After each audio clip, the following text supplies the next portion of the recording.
Bonjour et bienvenue dans ce deuxième épisode de Qu'est-ce que je vous sers? J'espère que vous allez bien. Aujourd'hui, on va checker... Ah, j'ai oublié de mettre les petits papiers. Et on va choisir un seul livre. L'idée, c'est que j'ai reçu le nouveau roman de Chimamanda Ngozi Adichie. Et du coup, évidemment, je vais le lire. J'ai une semaine de vacances pour m'y consacrer. Enfin, j'espère. Et pour vous en parler. Mais en attendant, choisissons notre seconde lecture.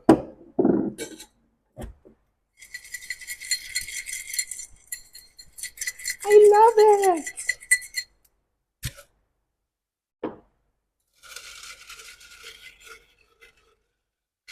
J'espère que ce sera quelque chose de court parce que j'ai vraiment envie de prendre le temps d'apprécier ce nouveau roman. Donc, on verra. Alors, un Camus. Perfetto. Très bien. Je vais lire et je vous reviens pour la conclusion. Et en attendant, profitez des petites images de vacances que je vais vous insérer ici. J'espère que ça vous donnera un peu de baume au cœur et un peu de soleil, même si normalement, depuis la France, et c'est là d'où vous me regardez le plus, ça commence à se réchauffer.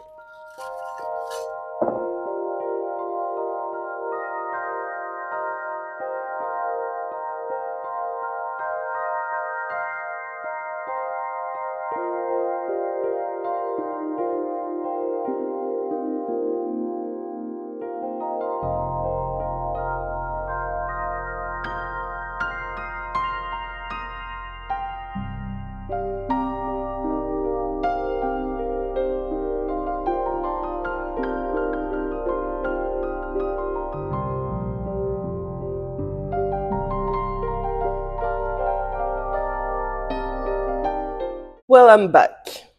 Commençons par le plus simple, à savoir Camus. J'ai choisi de lire Les Justes parce que j'avais vraiment envie d'une lecture courte et vivante. J'ai eu un peu de mal à trouver des livres qui m'ont plu ces derniers temps et je dois avouer que celui-ci, je l'associerai à un soupçon de révolution et du coup, ça me donne envie de vous servir un Cuba Libre.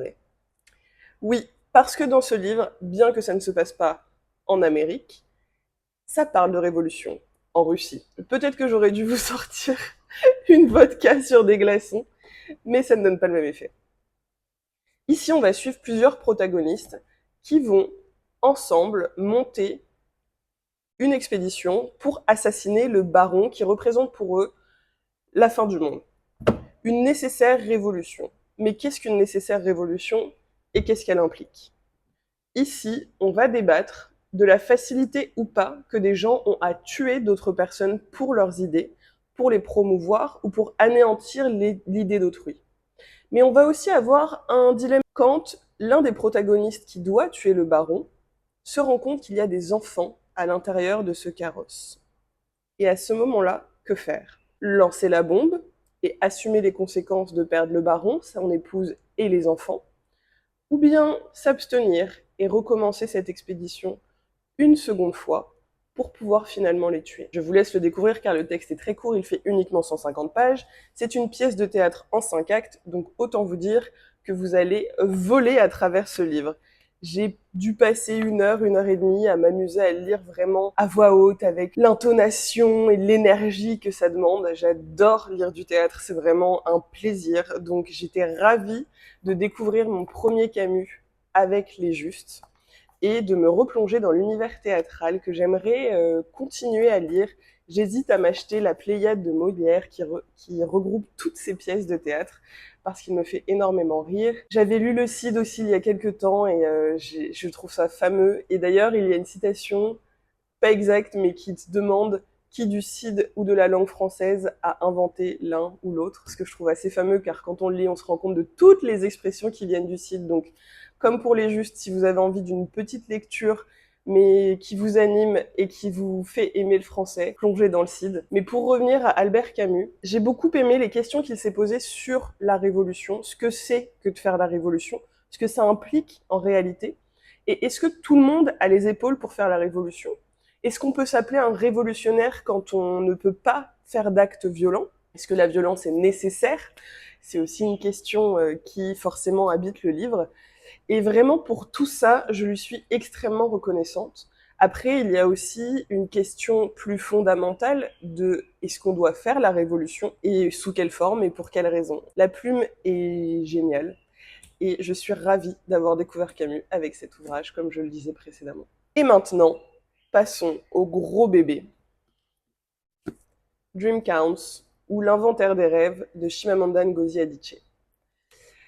Alors, ce livre, si je suis totalement honnête et que je me dis que l'Internet est un monde bienveillant, ce qui n'est pas le cas, j'avoue que je dois préfacer cette review en disant que je sais très bien que le scandale autour de Chimamanda Ngozi Adichie a affecté ma lecture, alors même que je ne me suis pas renseignée sur le sujet. Elle est catégorisée comme une TERF, c'est-à-dire une personne qui ne reconnaît pas le droit des transsexuels, des transgenres. Et en fait, en écoutant une review, je me suis dit qu'il était important, pour faire guise d'honnêteté intellectuelle, de le mentionner ici parce que ça a affecté ma lecture. J'ai une critique à adresser à ma personne parce que personnellement, je n'ai pas fait le travail d'aller chercher des informations sur cette polémique. Je n'ai pas été lire de sources et je ne l'ai toujours pas fait.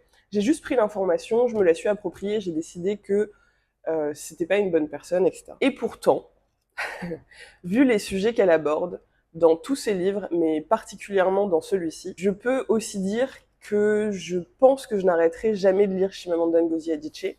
C'est une autrice qui est pour moi très importante parce qu'elle a levé la voix contre des pratiques contre les femmes, elle critique des mécanismes sociaux, elle donne aussi des armes pour l'éducation des enfants. Elle a aussi une vision du monde qui est très intéressante parce qu'elle vient du Nigeria, elle habite aujourd'hui aux États-Unis, mais c'est une Africaine riche. Et ces Africains riches, en fait, on en parle très peu, si ce n'est pour dire qu'ils ont volé l'argent et que ce sont des escrocs. Mais j'ai trouvé que c'était très intéressant et que c'était extrêmement développé, notamment dans le premier chapitre de Chiamaka, qui a été le chapitre qui m'a le plus touchée et je pense le chapitre qui me permettrait le plus de répondre à une question, si on la posait, mais qu'on me pose jamais. Si j'essayais de comprendre l'Afrique d'aujourd'hui, quel livre est-ce qu'il faudrait que je lise, vu de l'Occident? Et en fait, ce premier chapitre de Chiamaka, où elle va... Donc c'est notre personnage un peu principal, tout tourne autour d'elle, et c'est elle qui va faire l'inventaire de ses rêves pendant la pandémie de Covid 2019-2020. Et au cours de cet inventaire, elle va nous parler de ses relations amoureuses qui ont échoué, et elle va nous parler notamment de Darnell, qui a été un personnage pour moi absolument stéréotypique, mais qui est absolument génial pour cette raison. Parce que je connais des gens comme ça, j'ai été cette personne, et du coup j'ai trouvé ça fantastique de pouvoir la critiquer au travers de ce livre. Darnell, c'est un universitaire qui se pose tellement de questions sociales, avec des idées préconçues, et sans laisser la porte ouverte à la réflexion, qu'il refuse toute erreur de vocabulaire, toute mécompréhension d'un sujet. Il est censé se présenter comme défenseur des droits sociaux, des droits féminins, et il va passer son temps à dire à son amoureuse, à sa copine, qu'elle est hormonale, parce qu'elle va réagir et s'opposer à lui, ou parce qu'elle va être blessée par un de ses comportements. Il va passer son temps à relever les moindres petites erreurs de vocabulaire qu'elle va faire parce que ça ne correspond pas à son stéréotype de dialogue, parce qu'elle n'utilise pas les bons mots. Et ça va la diminuer petit à petit, on va la sentir s'affaiblir dans cette relation, puisqu'elle va remettre en question absolument tout ce qu'elle pense, tout ce qu'elle fait, les livres qu'elle lit, alors même, et ce qu'elle écrit, alors même qu'elle est une écrivain.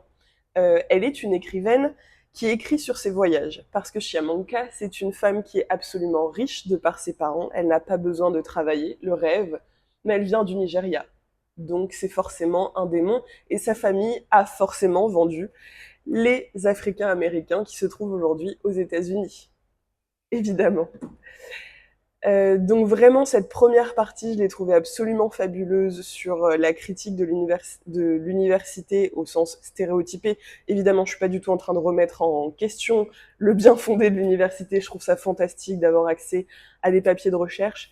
Mais c'est vrai que je trouve que parfois on s'enferme un peu justement dans des sujets parce qu'on veut les protéger, parce qu'on veut protéger les minorités, on s'empêche d'avoir des sujets qui, pour moi, sont plus importants que la sémantique, finalement. Est-ce qu'il est plus important de traiter du droit des femmes, vraiment de ce qu'on fait dans une société pour qu'elles puissent s'émanciper, pour que l'on puisse s'émanciper, ou est-ce qu'il est plus important de dire les choses correctement, pareil sur le racisme?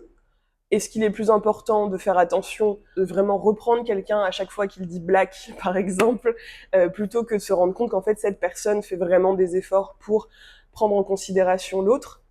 Je ne sais pas. En tout cas, si, j'ai mon avis, mais vraiment là-dessus, j'ai trouvé que c'était absolument fabuleux. Ensuite, on passe à un sujet que j'ai trouvé perturbant. Alors, dans ce livre, il faut savoir que toutes les personnes dont on parle ont fin de trentaine, début de quarantaine, plutôt quarantaine d'ailleurs, milieu de quarantaine, et ce sont des femmes nigérianes, donc d'une culture africaine, qui demandent énormément à ces femmes d'être mariées et d'avoir des enfants. Et on va voir que quand elles font l'inventaire de leurs rêves, plus elles progressent en âge, plus il va être difficile pour elles de présenter des arguments à leur famille pour expliquer pourquoi elles n'ont pas d'enfants. Et pareil, c'est un sujet qui traverse le livre que je trouve absolument fascinant, ce besoin de se reproduire, ce besoin d'avoir une descendance.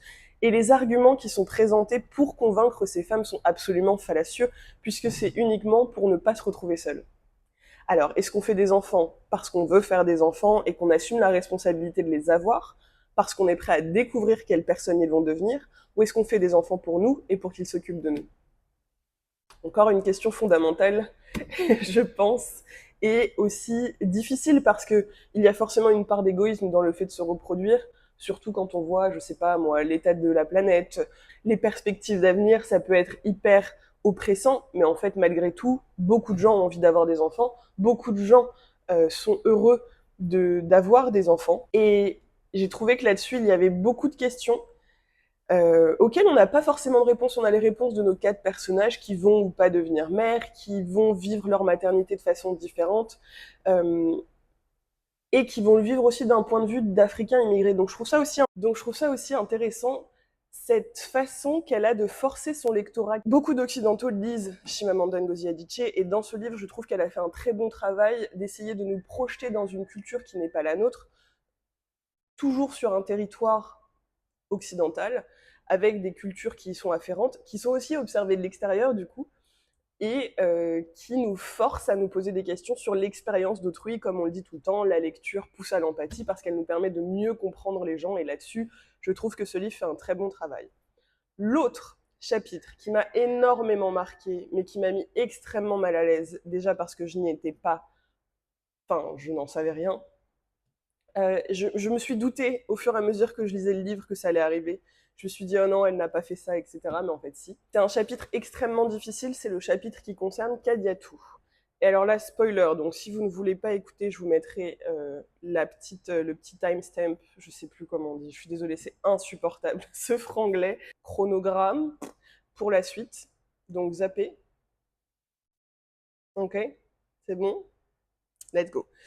Ce chapitre est une réécriture de l'affaire DSK vue par Nafissatou Diallo. Voilà. On le sent venir dans le livre parce qu'elle est femme de ménage dans un hôtel à New York. Et déjà, moi, quand j'entends ça, j'ai pas envie. Voilà, j'ai pas envie. Les descriptions sont extrêmement graphiques, très difficiles. Et en même temps, le chapitre, je trouve, est absolument nécessaire parce il fait un pied de nez à une vision occidentale de cette affaire qui est vraiment, enfin, il y en a eu plusieurs, je vous la refais rapidement, mais DSK qui allait être le président français, c'était quasiment sûr, on ne sait pas, à 70-80%, parce que c'était le candidat favori, etc.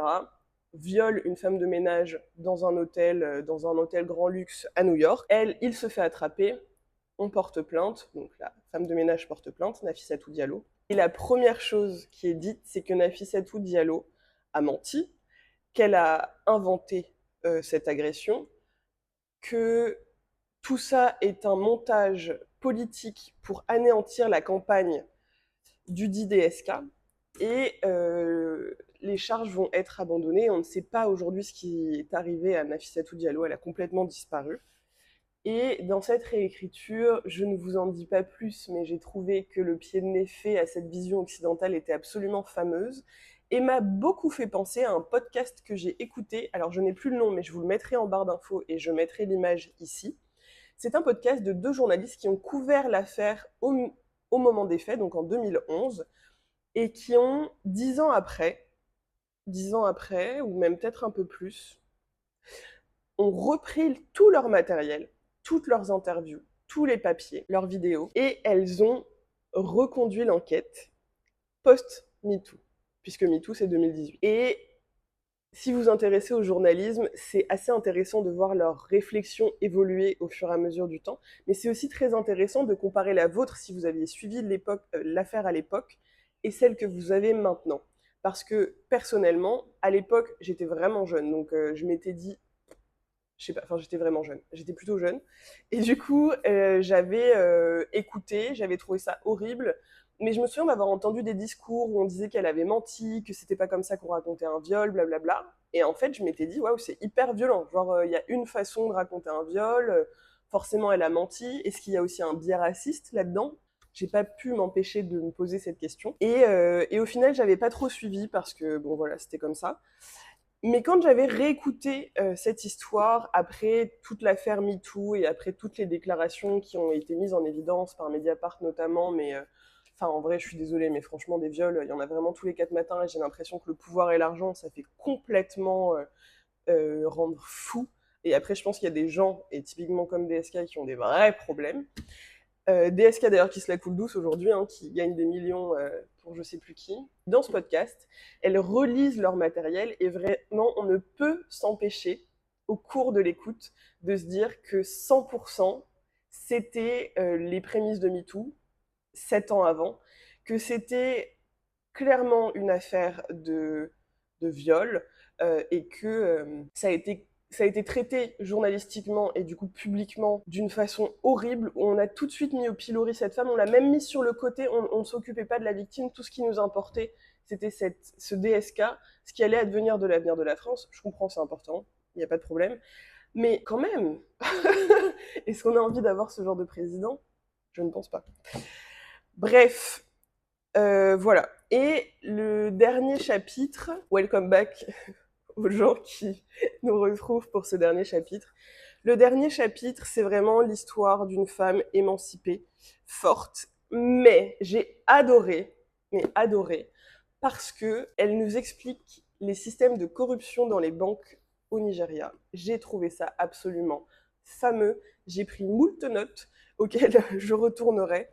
Et vraiment, je me suis dit, mais enfin, quelqu'un raconte ça. Si vous avez d'autres recommandations, je les veux. Donc, s'il vous plaît, mettez-les en commentaire. Et vraiment, fantastique. Mais c'est aussi une dénonciation de la corruption. Et en même temps, parce que c'est du point de vue de quelqu'un qui l'a fait, on le comprend. Enfin, vraiment, j'ai trouvé ça hyper, hyper fort. Et tout ce livre, je l'ai trouvé hyper fort. Mais comme je vous le disais, au moment de la lecture, c'est maintenant que j'arrive à m'enthousiasmer parce que je me rends compte de la pépite que c'est de tous les sujets qui sont abordés.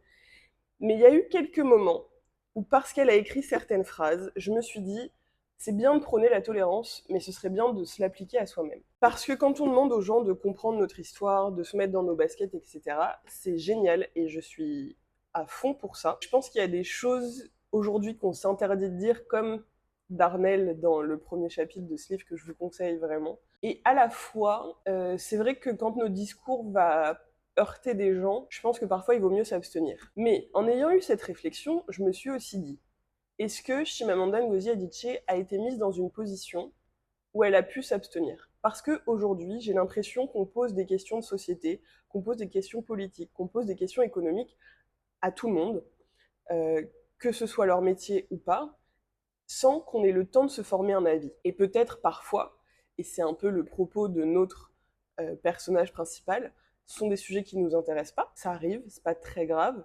Peut-être que certains penseront que c'est grave, mais en fait tout le monde ne peut pas s'intéresser à la même chose, et c'est ce qui fait la beauté de l'humanité, je trouve. Parfois, on a beau s'intéresser à un sujet, on n'arrive pas à avoir un avis, et c'est bien, en fait. Si on pouvait avoir plus de gens qui disent « je ne sais pas », ce serait vraiment incroyable. Et pareil, j'ai l'impression qu'on cherche aussi souvent la petite bête et à mettre des artistes au pilori. Je n'essaye pas de défendre des artistes qui sont clairement indéfendables, mais j'avoue que sur ce sujet-là, en tout cas pour le cas de Chimamanda, j'ai un peu de mal à me prononcer sur le sujet. Et pourtant, ça a terni ma lecture et j'ai moins apprécié que ce que j'avais anticipé alors que j'ai adoré les premiers chapitres. C'est pas grave parce que maintenant quand j'y repense, je sais que j'ai vraiment beaucoup aimé.